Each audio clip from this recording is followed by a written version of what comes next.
Every year April 14th మనం Bhim Jayanti celebrate చేసుకుంటాం. The birth anniversary of Bhimrao Ramji Ambedkar, also called Baba Saheb Ambedkar. ఆయన original name వచ్చి సాక్పల్. తర్వాత వాళ్ళ టీచర్ ఒక ఆయన నేమ్ చేంజ్ చేశారు. మనకి బిఆర్ అంబేద్కర్ అనగానే ఒక ఇన్సిడెంట్ గుర్తొస్తుంది. చిన్నప్పుడు ఆయన స్కూల్లో ఒక ఇన్సిడెంట్ జరిగింది. డ్రింకింగ్ వాటర్కి సంబంధించిన ఇన్సిడెంట్ అది.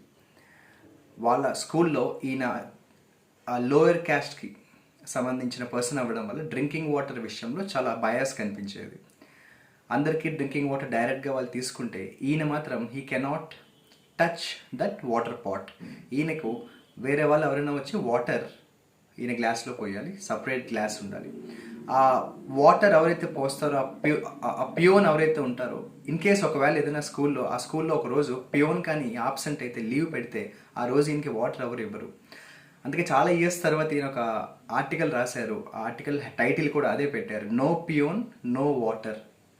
ఆ వాటర్ కూడా చాలా హైట్ నుంచి పోయాలి, ఈయన టచ్ చేయకూడదు. అంతేకాకుండా ఈయన స్కూల్లో ఈయన ఎక్కడైతే కూర్చుంటారో ఆయన సపరేట్గా ఒక స్టోన్ మీద కూర్చుని క్లాసెస్ వినాలి. ఆ స్టోన్ మళ్ళీ ఆయన ఇంటికి తీసుకెళ్ళిపోవాలి. He cannot leave the stone there, because అది అన్టచబిలిటీకి ఒక ఇండికేషన్ లాంటిది. ఎన్నో ఇన్సల్ట్స్ ఫేస్ చేస్తేనే ఒక మనిషిలో ఒక రివల్యూషన్, ఒక రిఫార్మ్ అనేది స్టార్ట్ అవుతుంది. And BR Ambedkar is no way exception to that. Is a very rare blend of highly qualified but very much logical in reality. అంటే ఇండియాలోనే the people who are qualified ఆ రోజుల్లో he was one of the highest qualified persons. ఆయన he worked as an economist, social reformer, politician, అంతేకాకుండా a very famous jurist. ఆయన Columbia యూనివర్సిటీలో doctorate చేశారు, అలాగే లండన్ స్కూల్ ఆఫ్ ఎకానమీలో he had done his economics. India నుంచి first person to do doctorate in such top class universities. In ఇండియాకి he was the first minister for law and justice. ఇక drafting commission గురించి నేను చెప్పక్కలే, మనందరికీ తెలుసు. Indian కాన్స్టిట్యూషన్లో he played a very significant role in the drafting commission, not only as the member of the drafting commission but also as the chairman. 1990లో అందుకే ఈయనకి భారతరత్న కూడా ఇవ్వడం జరిగింది. ఈయన మనకి అన్టచబిలిటీ ఎలా ఉందో ఒక ఎగ్జాంపుల్ ఆయన ఒక ఆర్టికల్లో రాశారు. ఈయన స్టూడెంట్గా ఉన్నప్పుడే కాదు, ఆయన చాలా మంచి ప్రొఫెషన్లో సెటిల్ అయిన తర్వాత when he was working as a top class professor in Mumbai university. ఆయన ఒక ముంబైలో ఒక యూనివర్సిటీలో ఆయన ప్రొఫెసర్గా వర్క్ చేస్తున్నప్పుడు స్టూడెంట్స్ పాయింట్ ఆఫ్ వ్యూలో he was a very great professor అయినప్పటికీ ఆయన ఒక ఎక్స్పీరియన్స్ షేర్ చేసుకున్నారు ఆయన ఆర్టికల్లో. నేను ఆ కాలేజ్లో ప్రొఫెసర్గా స్టూడెంట్స్ని సాటిస్ఫై చేసినప్పటికీ నా కలీగ్స్ కొంతమంది నన్ను అన్టచబుల్గానే ట్రీట్ చేసేవారు. అది వాటర్ షేరింగ్ అవ్వచ్చు, ఫుడ్ షేరింగ్ విషయంలో కావచ్చు. My co professors didn't share their water and food with me which still pains me అన్నారు. అంత లెవెల్లో అన్టచబిలిటీ అని చూడడం జరిగింది. గవర్నమెంట్ ఆఫ్ ఇండియా యాక్ట్ 1919 టైంలో కూడా ఆయన డిప్రెస్డ్ క్లాసెస్కి, లోయర్ క్యాస్ట్ పీపుల్కి సపరేట్ ఎలక్టోరేట్స్ కావాలి, అలాగే రిజర్వేషన్స్ కావాలని ఆయన 1919 యాక్ట్లో చాలా క్లియర్గా డిమాండ్ చేశారు. As a part of that ఆయన ఒక వీక్లీ కూడా రిలీజ్ చేశారు, మూక్ నాయక్. అంటే ద లీడర్ ఆఫ్ సైలెంట్ అని చెప్పేసి మూక్ నాయక్ అనే వీక్లీ మ్యాగజైన్ కూడా ఆయన రిలీజ్ చేసి through that he try to reach more and more people and convey his ideas. అంతేకాకుండా ఆయన మూక్ నాయక్ లాగే ఇంకొన్ని వీక్లీస్ కూడా ఆయన పబ్లిష్ చేయడం జరిగింది. ఈక్వాలిటీ జనతా, అలాగే బహిష్కృత్ భారత్, ఇలా చాలా చెప్పుకుంటూ పోతే there is a big list of works he has done when it comes to literature and books and magazines. ఆయన దళిత్స్కి సంబంధించి ఎడ్యుకేషన్ ప్రమోట్ చేయడానికి ఒక ఆర్గనైజేషన్ని కూడా స్టార్ట్ చేశారు, బహిష్కృత్ హితకర్ణి సభ అనే ఒక ఆర్గనైజేషన్ కూడా స్టార్ట్ చేసి he did his best to contribute education to the Dalit people. అంతేకాకుండా ఈయన ఏదైతే ప్రాబ్లం ఫేస్ చేశారో డ్రింకింగ్ వాటర్ విషయంలో, అది వేరే వాళ్ళు ఎవరు ఫేస్ చేయకూడదని వాటర్ ఫర్ ఆల్ అనే క్యాంపెయిన్ కూడా ఈయన స్టార్ట్ చేశారు. Why can we keep the water open for every human on the earth.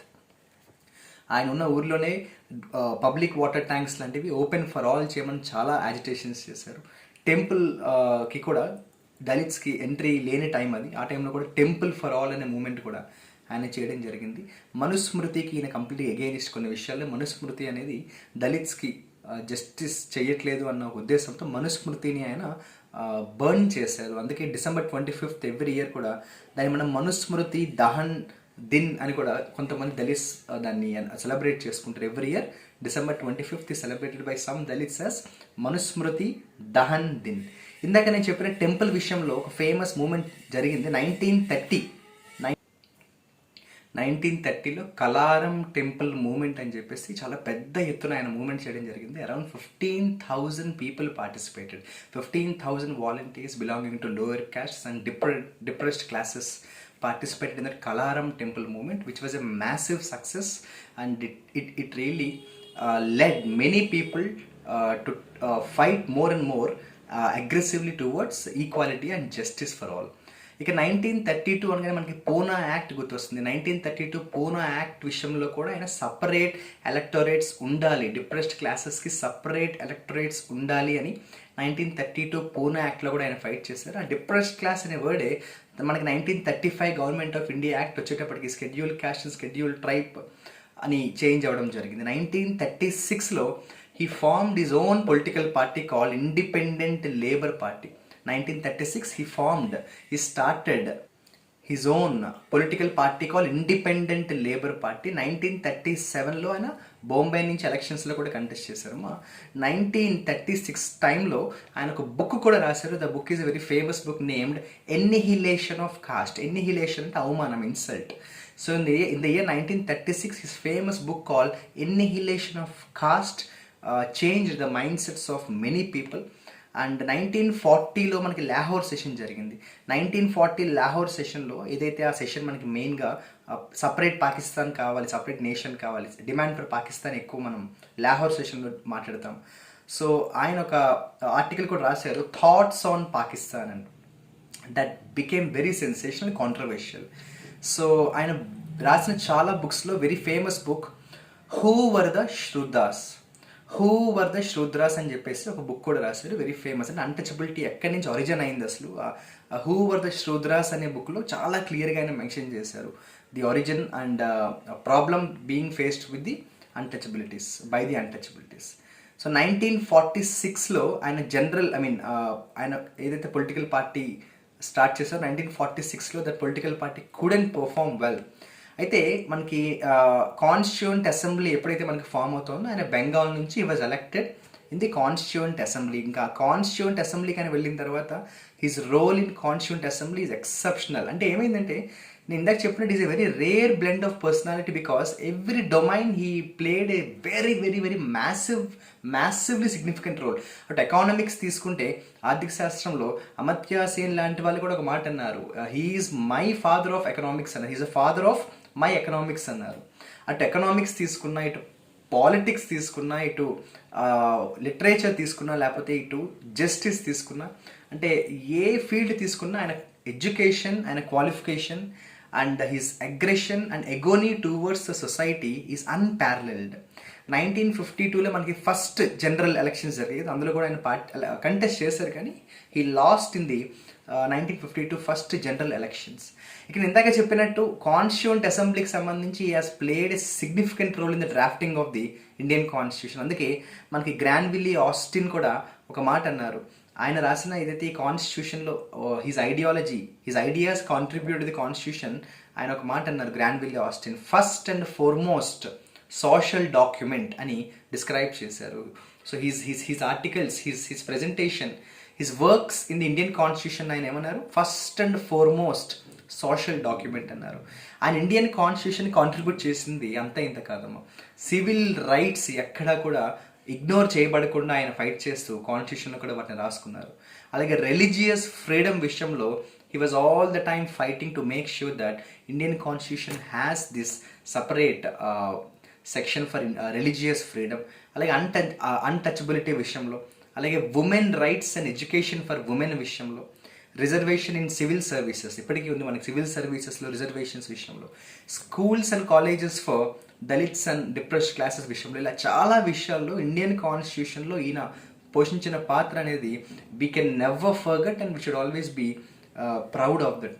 అయితే జమ్మూ అండ్ కాశ్మీర్కి సంబంధించి ఆర్టికల్ 370కి ఈయన కంప్లీట్గా అగెయినిస్ట్ అని చాలా క్లియర్గా చెప్పారు, ఐఎమ్ డెడ్ అగెయినిస్ట్ ది ఆర్టికల్ 370. ఆయన అప్పటి జమ్మూ అండ్ కాశ్మీర్ లీడర్తో కూడా మాట్లాడారు, కానీ didn't work, but he was very much against the Article 317, which gives special status for Jammu and Kashmir. 1951లో మనకున్న ఫినాన్స్ కమిషన్ కూడా he played a significant role to set up the finance commission in India. ఆయన income tax for poor పీపుల్కి చాలా against, చాలాసార్లు ఆయన స్పీచ్లో కూడా చెప్పారు. I oppose the income tax for low income groups అని చెప్పడం జరిగింది. ల్యాండ్ రెవెన్యూ ట్యాక్స్ విషయంలో he has brought many reforms. అంతేకాకుండా ఎక్సైజ్ డ్యూటీస్ పాలసీస్ విషయంలో కూడా he has brought many reforms. ఇండియాకి ఫ్రీ ఎకానమీ ఉండాలి అని చెప్పిన వాళ్ళలో he was the first person to advise India shall have a free economy. తర్వాత మన 1990s టైంలో కూడా అదే మనం చూసాము. India had started the policy of free open economy, but he was the first person to advise that. ఆయన ఎకానమీకి సంబంధించి కూడా he has contributed his best. At the same time ఆయన రాసిన 3 ఇంపార్టెంట్ బుక్స్ మనం కాంపిటేటివ్ ఎగ్జామ్స్కి చదవాల్సిన అవసరం ఉంటుంది ఎకానమీలో. ఒకటి administration and finance of east India company అనే బుక్ రాశారు. రెండోది evolution of provincial finance in British India. Third one problem of rupee, the origin and solution.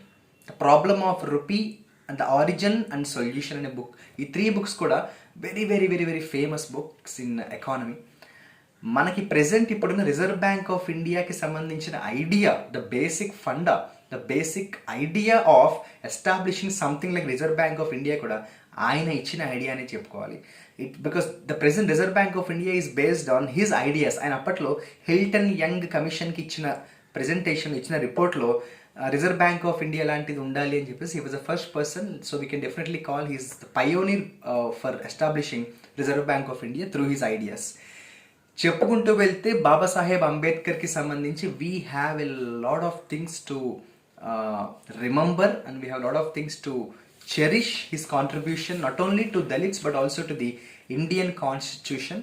ఇప్పటికీ మనకున్న ఎన్నో ఇంపార్టెంట్ ఆర్టికల్స్ ఇండియన్ కాన్స్టిట్యూషన్లో he was like the backbone of all the wonderful points being added to the Indian constitution. But Dalits ki sambandhinchi, untouchability ki sambandhinchi, he has done unparalleled contribution to the upliftment of poorer sections and also the so-called depressed classes. That is the reason why April 14th we celebrate every year Ambedkar Jayanti or Bhim Jayanti, or some people even call it Equality Day of the world అని కూడా అంటారు. Let's remember and cherish his contributions for ever and ever. Competitive ఎగ్జామ్స్కి సంబంధించి this is very very very important that students must develop the habit of going through the works done by the greatest people. మనకి important days అనే ఒక section కూడా జీకేలో అడుగుతారు. ఒక మంత్లో మనకి ఒక 30 days ఉంటే ఫర్ ఎగ్జాంపుల్ అందరూ ఖచ్చితంగా 20 days ఎవ్రీ మంత్ మీరు తీసుకున్న ఏ మంత్ తీసుకున్నా అందులో 20 days కంపల్సరీగా సమ్ స్పెషల్ ఒకేషన్స్ ఉంటాయి. వాటికి సంబంధించి క్వశ్చన్స్ మనకి డైరెక్ట్గా ఎగ్జామ్స్లో వస్తుంది.